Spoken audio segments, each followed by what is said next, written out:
నువ్వేనా తొట్టి గ్యాంగ్కి లీడర్వి? తొట్టి గ్యాంగ్ కాదు, అనుకుంటే ప్రాణాలు తోడే గ్యాంగ్.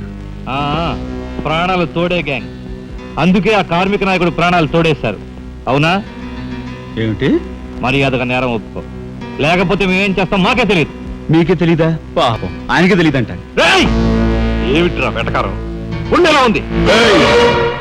మర్యాద రాగి అని నోరు పారేసుకున్నావో చెయ్యి చూడు ఎంత రఫ్ గా ఉంది. Rough ఆడించేస్తాను. You rascal! You bloody! You bloody! You shut up!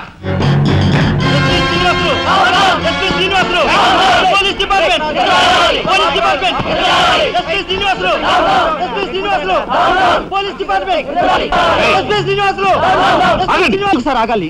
కార్మిక నాయకుడిని చంపింది ఏకాంబరమేనని నేను ఓ జర్నలిస్ట్ గా పేపర్ లో రాశాను కూడా. ఆ విషయం ఊరందరికీ తెలుసు. అయినా మీరు ఎందుకు యాక్షన్ తీసుకోరు? ఏమంటా కబుర్లు చెప్తున్నావు? కబుర్లు కాదు, జనం దగ్గర ఉన్నవి కంకర్రాళ్ళు. ఒక కార్మిక నాయకుడు దారుణంగా హత్య చేయబడితే మీ డిపార్ట్మెంట్ ఏం చేస్తుంది అని ఈ జనం మిమ్మల్ని నిలదీయడానికి వచ్చారు. దోషుల్ని లోపల పెట్టి తగిన విధంగా శిక్షించి అసలు విషయం రాబడుతున్నాం. ఇందులో మీరు వచ్చారు. ఎవరండి దోషులు? నిరుద్యోగులైన ఆ యువకులు మీ పోలీస్ వాళ్ళకి దోషుల్లా కనిపిస్తున్నారా? నిజమైన దోషులు ఎవరో నేను చెప్తాను. నా దగ్గర కొన్ని ఆధారాలు ఉన్నాయి. మీకు చావుంటే చేయగల దమ్ముంటే వాళ్ళని పట్టుకోండి. అంతేకాని అమాయకులు నిర్బంధించి రాక్షసంగా ప్రవర్తిస్తే మా పత్రికా లోకం చూస్తూ ఊరుకోదు. నిజాన్ని నిర్భయంగా రాసి దేశానికి సార్ చెప్తుంది.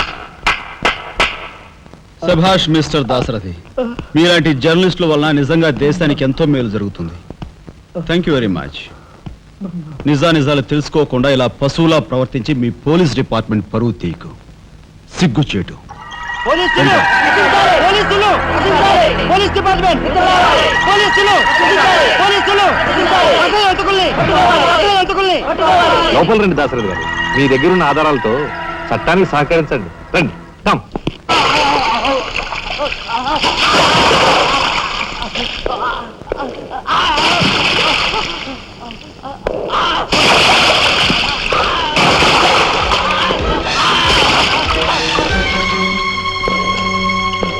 ఏమయ్యా జర్నలిస్టు, నాలాంటి వాడితోనూ ఎస్పీతోనూ తగువ పెట్టుకుని ఎందుకయ్యా చావు కొని తెచ్చుకున్నావు?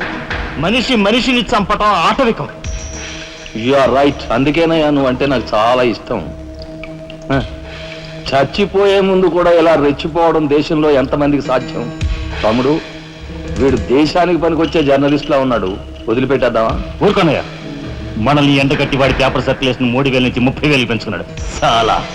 తమ్ముడు చెప్పింది నిజమే. మమ్మల్ని బజారుకి ఇచ్చి నీ పేరు ప్రతిష్టలు పెంచుకున్నావు.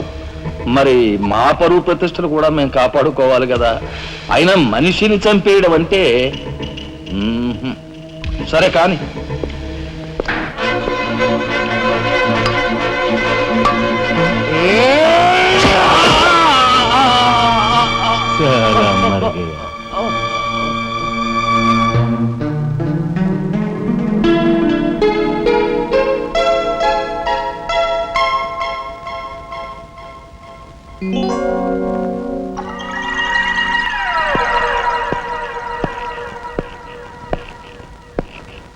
స్టీల్లోంచి ఇత్తడిలోంచి వెండి పళ్ళెం బాగానే కొడుతున్నారు. ఛాన్స్. బంగారు పళ్ళెం గుద్దే ఛాన్స్ కూడా నాకు వస్తుంది.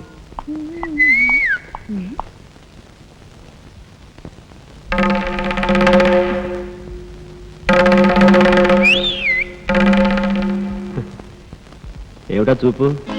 నేను మావాడు ఒకేలా ఉన్నావునా? అదంతేలే.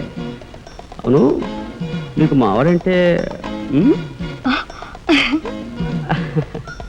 చెయ్యిలా చూపించి నాలుగు మడత పెట్టి చెయ్యి చూసావా ఎంత రఫ్ గా ఉందో?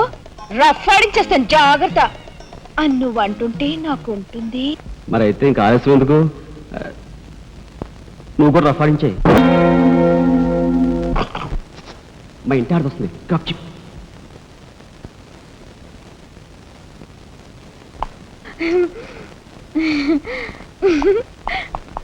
ఇదెక్కడ సవితి పోర్రా దేవుడా! శీలవతి అంట, శీలవతి సింగినాథం జీలకర్రాను. నా మొగుడు ఫోటో చూసే ఇది ఒళ్ళు తెలియకుండా ఇట గెంతుతా ఉంది. ఆయనే బతుకుంటే ఈ చిత్రాంగ నా మొగుడిని ఎప్పుడో లేపుకెళ్ళిపోయేది. కుమారి కన్యాకుమారి అంట, కన్యాకుమారి. రోగం వదిలిపోయింది.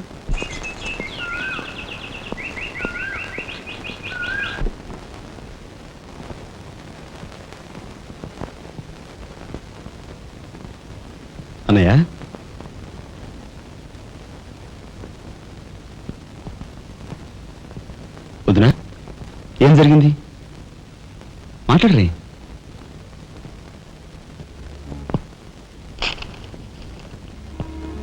అన్నయ్య, ట్రైన్ ఛార్జీల వరకు డబ్బు నాకు అందింది కనుక ఢిల్లీ బయలుదేరి వెళ్తున్నాను. ఇన్నాళ్ళ నుంచి మన కుటుంబ బరువు బాధ్యతలను ఒక్కడమే మోస్తున్నా. నేను ఐఏఎస్ పాస్ అయి నీ బరువులో పాలు పంచుకోవాలనుకున్నాను. ఇంకా 5 రోజులు గడువు ఉంది. ఈ 5 రోజుల్లో మీరు నాకు ఆ అవకాశం ఇవ్వలేకపోతే మన కుటుంబ బరువు బాధ్యతల్లో పాలు పంచుకోకపోగా నేను మీకు అదనపు బరువును అవుతాను. అది నాకు ఇష్టం లేదు. ఆ పరిస్థితే ఎదురైతే నా బరువుని ఈ లోకం నుంచి శాశ్వతంగా ఇస్తా వయసే, ఎలాగైనా సరే పెద్ద మనసు చేసుకుని ఆపదను మీరే గట్టెక్కించాలి. మీ మేలు ఈ జన్మలో మర్చిపోలేదు. అది సరేనయ్యా. బీది తమ్ముడు కరెక్ట్ చదువు పూర్తి అవ్వాలంటే నీకు 25,000 కావాలి. కానీ ఏం చూసి ఇమ్మంటావు? ఉన్న ఇల్లు కాస్త తనక పెట్టావు. ఇప్పుడేం తనక పెడతావు? కాబోయే మీ తమ్ముడు కలెక్టర్గిరి తనక పెడతావా?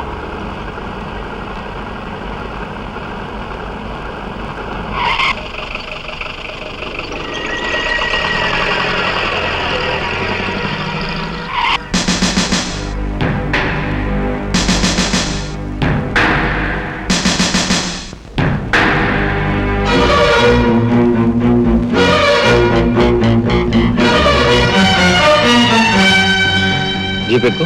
ఎందుకు ఎక్కాలి? It's my request. నీతో చిన్న పని ఉంది. కమాన్.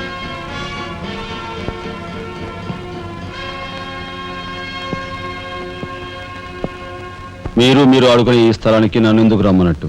ఈ ఆటకి మన జీవితానికి చాలా దగ్గర సంబంధం ఉంది కాబట్టి. ఈ రెడ్ బాల్స్ ఉన్నాయి చూసావు, ఇవి మామూలు జనం అన్నమాట.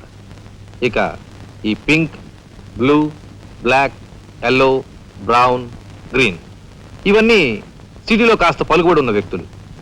ఇకపోతే ఈ వైట్ బాల్ నేనన్నమాట.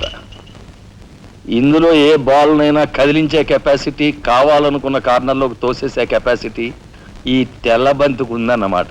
అంటే నాకు. దీన్ని తెల్ల బాలు అంటారు, క్యూ బాల్ అంటారు. ఓహో, ఓసారి క్యూ ఇటిస్తారా? దగ్గరగానే ఉందిగా, తీసుకో. నేను అడిగింది ఆ క్యూని. నువ్వట. రా రా. Yeah yeah. వచ్చాను. ఏం కావాలి? నేను అడిగింది ఈ క్యూని, నిన్ను కాదు.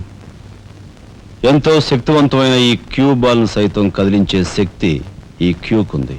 అంటే నేను ఈ క్యూ లాంటి వాడిని. నీ తసారావులో పడ్డు ఎస్పీ మా బలెంటోని తెచ్చావయ్యా. నాకు నచ్చాడు. సర్లే, మంచి కెపాసిటీ ఉన్న క్యాండిడేట్. కళ్ళు మూసుకుని ఉద్యోగం ఇచ్చేయచ్చు. చూడబాయ్, నేను చెప్పే ప్రతి పనికి ఓ రేట్ ఉంటుంది. Fixed rate. ఎవరి కష్టాతీతం ఉంచుకోరు. Spot payment. ఫైటింగ్కి వెళ్ళావనుకో 1000 రూపీస్. కాలో చెయ్యో తెచ్చావనుకో 5000 రూపీస్. లైఫే తీసేసావనుకో 10,000 రూపీస్. Spot payment. మందు పొందు బేట. ఓకే? అంటే నాకు ఇచ్చేది గోండా ఉద్యోగం కాదు, గవర్నర్ గిరి. చేస్తావా? గోండాయే, కాకపోతే నంబర్ 1 గోండాగా కాస్త రెస్పెక్టబుల్ గా చూస్తావయ్యా. చూడండి, నేను ఫైటింగ్ పెడతాను. ఎప్పుడో చెప్పనా? న్యాయం అన్యాయం అయినప్పుడు. కాలో చేయో తీస్తాను. అదెప్పుడో చెప్పనా? ధర్మం అధర్మం అయినప్పుడు. లైఫ్ తీవాల్సి వస్తే తీస్తాను. అదెప్పుడు? మీలాంటి వాళ్ళు ఇలాంటి వాడు కలిసి బరి తెగించి కిరాతకులైనప్పుడు. ఓర్ని తసారావుల బొడ్డు బాలేంటోడే బాబు వీడు. ఇంటి మొగుడికి ఎక్కువ, రంకు మొగుడికి తక్కువ అన్నట్టున్నాడు. నాకేం నచ్చలేదు, మనకేం అక్కర్లేదు. నాకు అసలు నచ్చలేదు. ఏమిటయ్యా ఇది మంచి చట్ట లేకుండా? ఆ మాట అడగాల్సింది నేను. కట్టుకున్న మొగుడు పెళ్ళాన్ని బ్రోతల హౌస్ కు తీసుకెళ్ళడం ఎంత నీచమో, పోలీస్ ఆఫీసర్ ఒక పౌరుని ఇలాంటి గూండాల కొంపు తీసుకురావడం అంతకంటే నీచం. సిగ్గుండాలి.